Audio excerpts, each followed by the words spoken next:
Catherine Bernardo ni-reveal ang kanyang kadate. Marami ang nasiyahan sa inilabas na update ni Catherine Bernardo na kung saan ni-reveal lang naman ito ang kanyang kadate na walang iba kundi ang kanyang ina na si Mommy Min.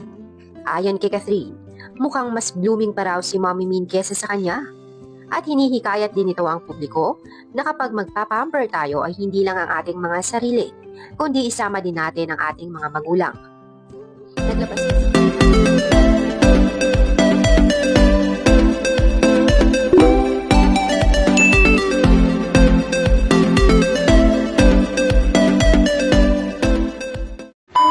and ina bonding time. Hey everyone! So I just finished my treatment and today I'm not alone. Meron akong kadate. It's my mama. Same treatment. As you can see, we're a bit red. Mama, kamusta yung ano? Maganda daw ako ngayon, sabi niya. Yes, you're very glowing. So how's the treatment? Is it very quick, no? Very quick? Yes. Close na kayo ngayon. Yes naman, Kuya Ox.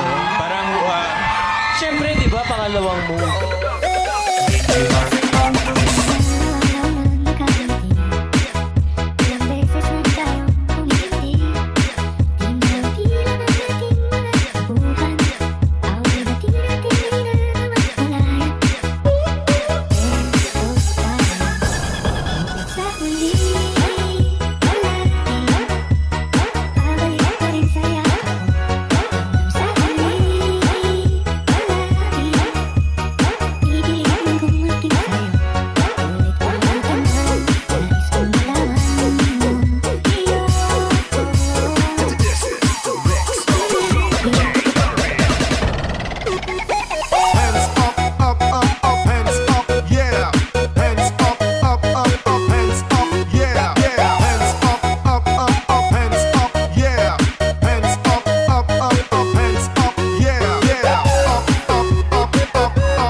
ni-reveal ang kanyang kadate.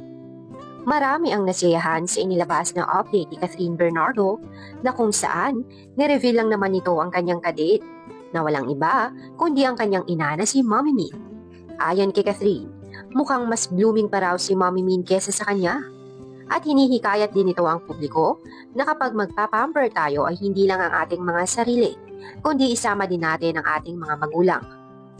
Naglabas kasi si Catherine ng video nila ni Mommy Min na kung saan ito ang kanilang IV day. Ngayon, marami ang naging masaya sa naging update ni Catherine sa kanyang Instagram at natuwa ang kanyang mga taga-suporta sa bonding nilang mag-ina. Alam niyo ba na may nakapagsabi sa atin na nagkita sina Catherine, Mommy Min, Alden at Mama Ten kahapon.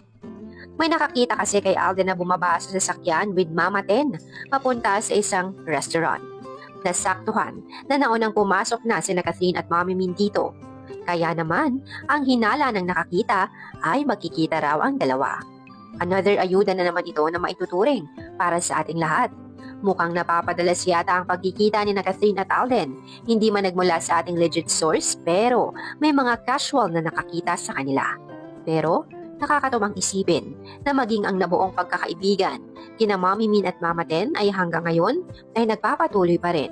Kaya naman kahit sila ay nagkikita rin at nag-e-enjoy kapag magkakasama. Hindi ningid sa ating kaalaman ang mga lumalabas na video at litrato noon ni Mommy Min at Mama Ten na kung saan naging super close rin sila. Hindi na nga natin alam pa ang mga susunod na nangyari. Pero ang sigurado tayo ay nagkaroon ng oras sina Catherine at Alden o mga panahon na yan. Bagamat pribado, pero hindi natin maiiwasan na may mga makakakita pa rin sa kanila at syempre, hindi rin natin maitatago ang madaldal nating reliable source na kung saan ibabahagi ito sa atin. Samantala, para sa mga maaaring susunod na update pa ng pagkikita ni Catherine at Alden at sa mga casuals na makakakita pa nito, manatili lamang kayong nakatutok at nakasubscribe sa channel na ito para updated kayo sa mga latest update.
Ulo, ba't ako? Ikaw kaya? Both na lang? Ayoko pa, Tisoy. Ayaw mo pa? Sorry. Akala ko same. Feeling ko si Tisoy kasi 33, tapos gusto na mag-baby ni Tisoy. Go mo na yan. Go na natin. Okay. Sige, ako na lang.